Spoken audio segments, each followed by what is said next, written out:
Joining us now with reaction is Fox News contributor and syndicated columnist Deroy Murdock and the author of Direct Fire, former Brigadier General Tony Tata.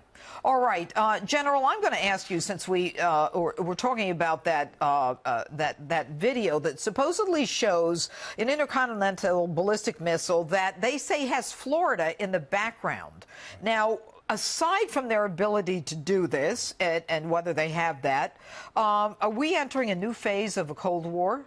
You know, I think we might be, Judge, and I'd just like to back up and say that I think President Trump, just as he unleashed us to defeat ISIS, has done more to attack and defend against Russia than President Obama ever did. And then as we look at the missile that President Putin supposedly showed the launch of, that is attacking the concept of mutual assured destruction.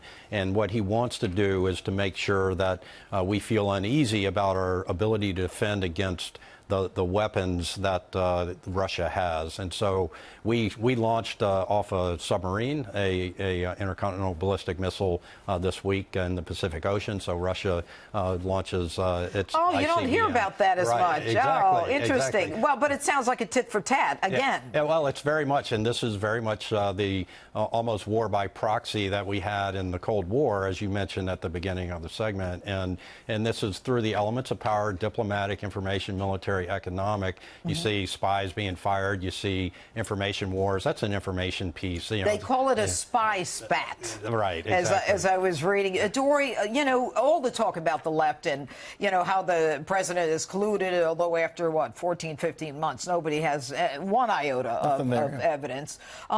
Is this going to hurt the left in terms of the midterms with the president being so tough on Russia? And not only that, Deroy, he's got 23 countries. NATO, they're all backing the president. I mean, when Obama used to talk about it, there was no one behind him. Now there is. Well, the left has been preaching this gospel for the last year and a half or so, that President Trump is a puppet of Putin, and he does whatever Putin says. And yet you've seen, as you said, organizing this diplomatic effort to remove these diplomats from around the world. Just yesterday, I think it was, Poland announced it was going to purchase about $5 billion in anti-missile systems from the United States, pointed at Russia, I'm sure. Trump has provided offensive weapons to Ukraine. I think about a month ago or so, there was an attack on 100 Russian mercenaries in Syria. They're now dead. So if he's a puppet of Putin, he's not a very well-behaved one. Well, that's very well said. Puppet. There was talk today about two of our astronauts are on a vessel, on a Russian vessel that has gone into, I guess, outer space, the Soviet Soyuz.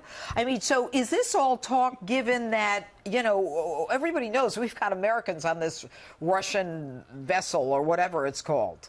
Well, that's what I was saying earlier, Judge, is that this is information warfare. This is two countries posturing for power in the power vacuum that was left by the Obama administration before.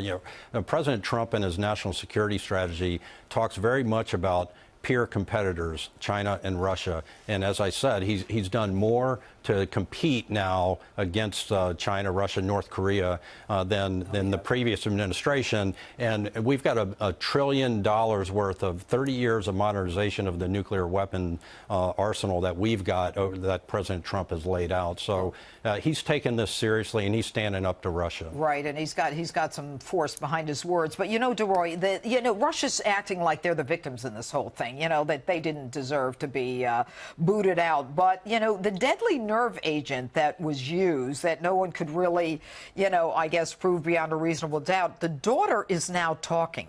She can, I imagine, tell us how the nerve agent was delivered, who may have delivered it, who the last person was that she saw. Things aren't looking good for the Russians, if indeed it is, as everyone is suggesting, the Russians who did this. Yeah, I mean, we've had somebody who I guess the Russians may have wanted to be a corpse, who's now it turns out to be a witness, and she may be able to speak up and give this exact kind of evidence you're talking about.